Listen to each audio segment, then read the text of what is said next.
I'm sorry, but I need your tear to heal my mother. If your tear heals my mother, I have no choice but to take you to Washington to make money with you. I am your girlfriend, and you always told me you would always be there for me if I tell the truth about my true nature. Before I knew that you were a mermaid, that your tears can heal my mother and every disease and allow a person to live for a long time. I'm sorry, your mother will leave us tomorrow. You have one chance to see her one last time and prepare her coffin. I will see her one last time and surprise her so she can stay alive again. If your tear heals my mother, I have no choice but to take you to Washington to make money with you. You're walking, Mom. You're really walking. I feel so alive, Ben. It's a miracle. This is impossible. I will see her one last time. Emily swam alone toward the shallower waters. She hovered just below the surface where she could see the glow of Seattle's city lights shimmering across the waves. The reflection looked like stars scattered on the ocean. She imagined the streets, the buildings, the lives unfolding above. She imagined conversations, laughter, arguments, dreams. She imagined humans and mermaids standing side by side instead of hiding from one another. You really must avoid humans. Humans are very cruel. You must not go there. They are not as pure as you see them. Beneath the cold, shadowed waters of the coast of Washington, far below the ferry routes and fishing boats, there existed a world no human had ever truly seen, a kingdom carved by time itself. Caverns of glowing coral stretched like underwater cathedrals. Forests of swaying seaweed moved in slow harmony with the currents. Beams of pale sunlight filtered down from the distant surface, breaking into silver ribbons that danced through the deep blue. This was where Emily lived. She was not like the others. Her tail shimmered in a deeper shade of ocean blue, almost luminous when light touched it. Her long, dark blue hair flowed around her like drifting ink in water. But what truly set her apart was not her beauty. It was the way she looked upward. While other young mermaids swam through coral arches and played among the reefs, Emily often hovered near the higher currents, her eyes fixed on the faint glow far above. The surface. She had always felt it calling her. "Why do you stare at the light so much?" one of her friends once asked, flicking her green tail playfully. "Because it's not just light, it's another world." That answer had unsettled them. In the underwater kingdom, the surface was not a place of curiosity, it was a place of warning. Stories of the humans were woven into every generation's memory. Stories of ships that cut through the ocean like blades, nets that trapped sea creatures without mercy, oil that poisoned the currents, and worst of all, stories of trust betrayed. Long ago, some mermaids had dared to rise above the waves.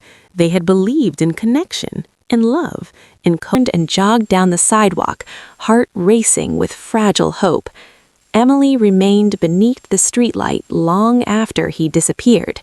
She looked down at her now bare finger. The ocean felt farther away than ever. She had just given a human something priceless, not just in money, in meaning. She knew that actions like this shifted fate. Above the clouds, thunder rolled faintly over the water, and somewhere deep beneath the waves, currents stirred in subtle unrest, as if the sea itself sensed that one of its daughters had just set destiny into motion. Ben ran through the rain, clutching the ring. He didn't know if it would be worth thousands or nothing. He didn't know that by sunrise, his life would change. And he certainly didn't know that the mysterious girl under the street lamp carried a truth far greater than wealth. But in a city alive with millions of strangers, two worlds had just collided, and neither would ever be the same. The next morning, the city woke to gray clouds and the soft drizzle that seemed to hang over Seattle like a curtain. Ben walked through the streets, his jacket still damp from the night's rain, the ring Emily had given him pressing against his palm as if it were alive. He didn't understand exactly why he felt it vibrate slightly whenever he thought of her. There was something unusual about this ring, something more than mere value.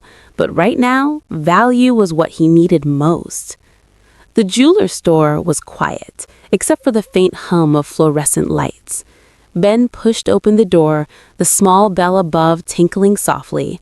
The older man behind the counter, Mr. Langston, looked up, his eyes narrowing when he saw the unusual band in Ben's hand. Where did you get this?" the jeweler asked. His voice carried the weight of disbelief. I need to sell it," Ben said, trying to keep his voice steady. "It's very valuable." Mr. Langston reached for it, examining the ring with meticulous care. His magnifying glass hovered over the luminous stone, and he leaned closer, squinting. "This isn't just valuable. This is extraordinary. Where did you get it?" Ben hesitated. Someone gave it to me." The jeweler's eyes widened. "Extraordinary, rare, one of a kind. I could easily... $1 million." Ben nearly staggered. $1 million. His mind raced. $1 million would be enough for the hospital. $1 million would save his mother. $1 million, maybe even give him a chance to breathe again. He handed over the ring. Mr. Langston pressed a few buttons, verified paperwork, and then slid a small envelope across the counter. Ben picked it up. His fingers trembled as he peeked inside. It was true. $1 million in cash. He felt a lightness in his chest he hadn't known in months. For a moment, the stress, the fear, the weight of the hospital bills, all of it lifted. That afternoon, he rented a modest apartment. It was small, but clean, with large windows that looked out over the city's skyline and the distant water.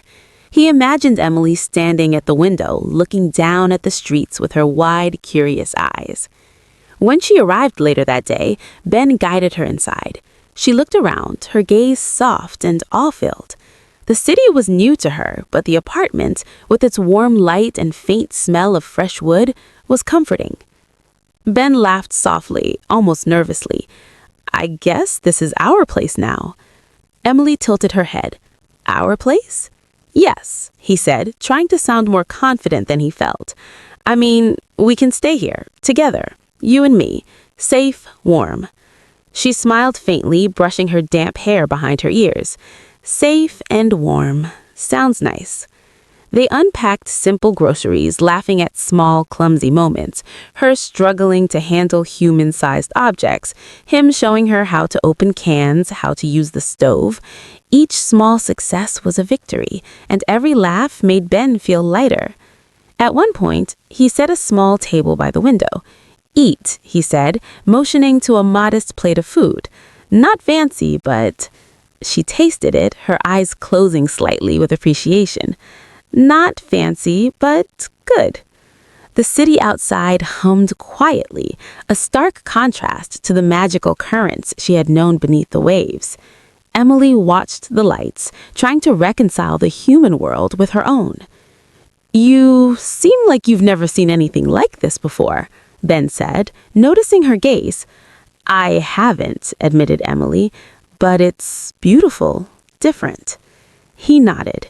"It is, and I want to show you everything, the way humans live, how they survive, how they love."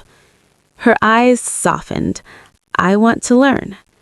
Even as they shared this new life, Ben's mind returned to the hospital, to the ring, and to the strange sense of power it carried. He knew this wasn't ordinary. He'd heard of miraculous things, yes, but nothing like this. The ring was more than money. It was extraordinary.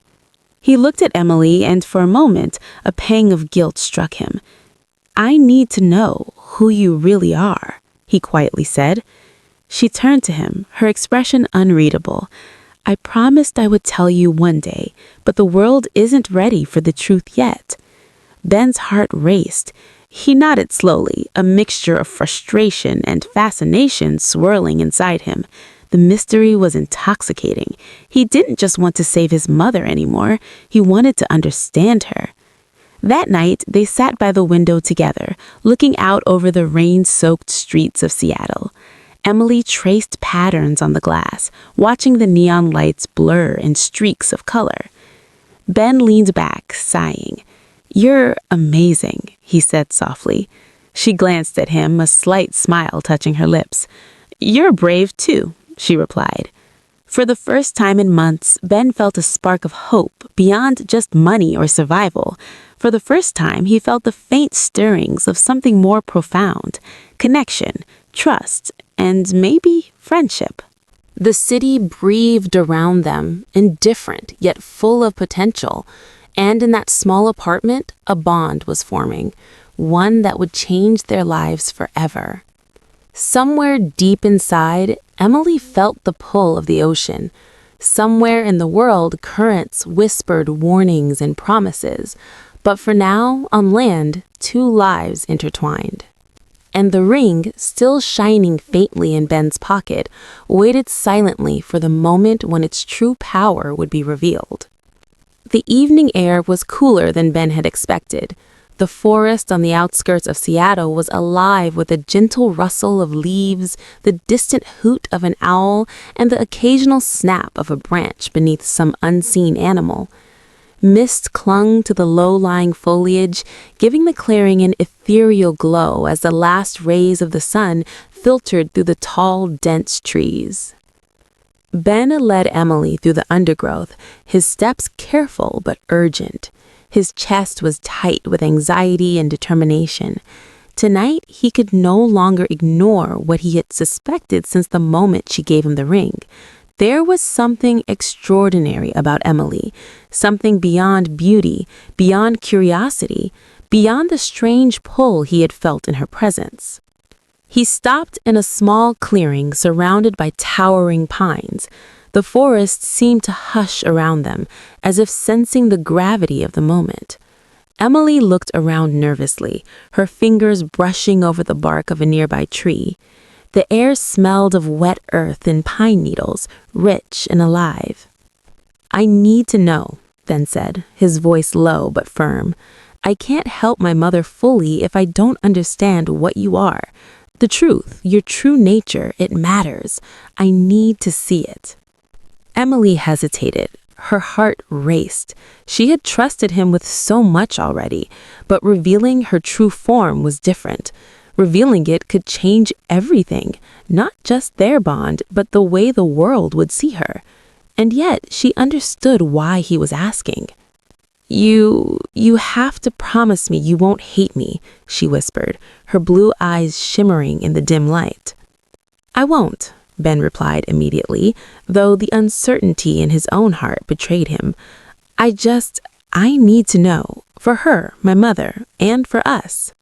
Emily swallowed hard, her mind racing through the lessons of the elders, the stories of betrayal, the warnings echoing through generations. But she also felt a flicker of trust, fragile but undeniable. Slowly, she allowed Ben to guide her to the base of an ancient tree in the clearing.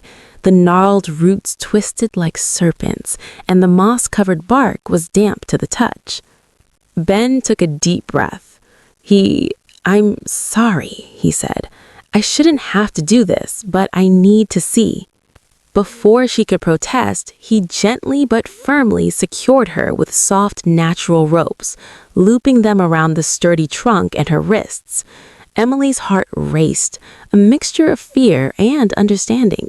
She had known this moment might come. "Then, after everything we've been through, I am your friend. I am your companion. But if I tell you my truth, it will change things. You have to accept me as I am," she said, her voice steady despite her trepidation. "I will," he whispered quickly, though his hands trembled slightly. He took a step back, studying her carefully. The rain from earlier had let the leaves glistening, and the mist gave the scene an almost otherworldly glow.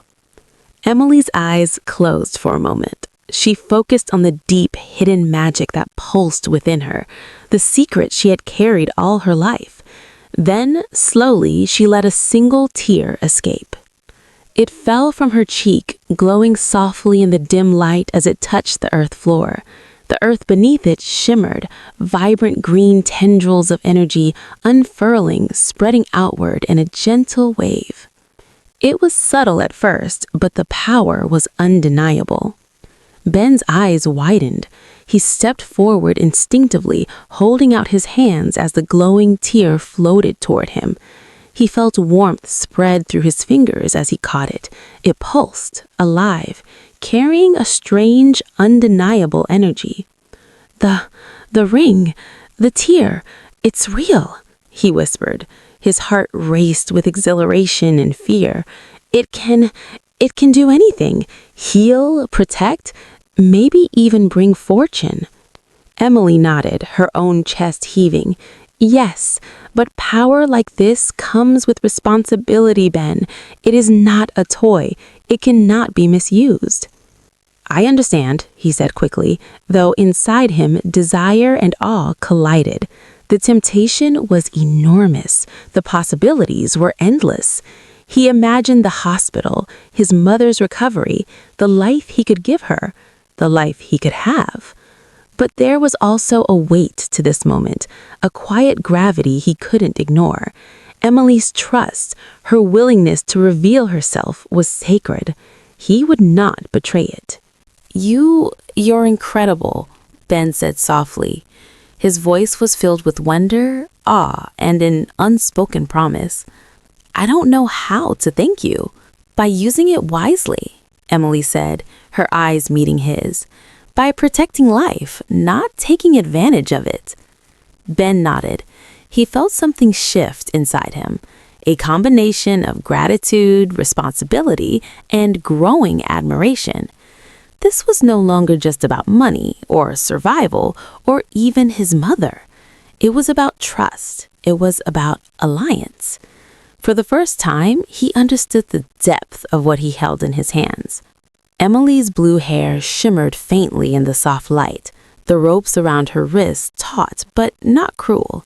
Her presence was mesmerizing, her aura alive with the silent hum of the ocean's magic. Promise me, she whispered again, you'll never misuse this. Promise me you'll honor it as you honor life. I promise, Ben said, his voice steady now. There was no hesitation, only determination. He looked at her and felt a bond form, invisible yet unbreakable. Above them, the trees swayed as if acknowledging the agreement. Somewhere deep in the forest, a breeze carried the distant scent of the sea. And in that clearing, under the quiet glow of dusk, a partnership was born, not just of necessity, but of mutual respect, trust, and the shared desire to do what was right. The forest seemed to exhale around them. Magic lingered in the air, subtle but undeniable. Emily had revealed herself, and Ben had seen. The true journey was just beginning. Tomorrow, the first steps would be taken toward a life forever changed. If you want, I can continue with Chapter 5, The Alliance of the Miracle, in the same English 10-minute style. The first rays of dawn filtered through the heavy curtains of Ben's small apartment. The city outside was slowly stirring, honking cars, distant voices, and the low hum of early morning traffic filling the streets. Inside, a calm tension lingered. The events of the night before had left both Ben and Emily changed, their relationship and the path ahead now intertwined by something far greater than either had expected. Ben sat at the edge of the bed, the glowing remnants of Emily's magic still faintly visible in the small glass vial he had used to carry her tear. It pulsed softly, like a heartbeat, reminding him of what had just happened. His mother's recovery was nothing short of miraculous, and he could feel the weight of the responsibility resting on his shoulders. He looked across the room at Emily. She sat quietly by the window, her blue hair catching the early sunlight, legs dangling over the edge of the seat, a soft smile on her lips. There was a serenity about her now, but Ben knew it masked centuries of fear, caution, and the burden of secrets that could topple both their worlds if revealed carelessly. "We should go see my mom," he said finally.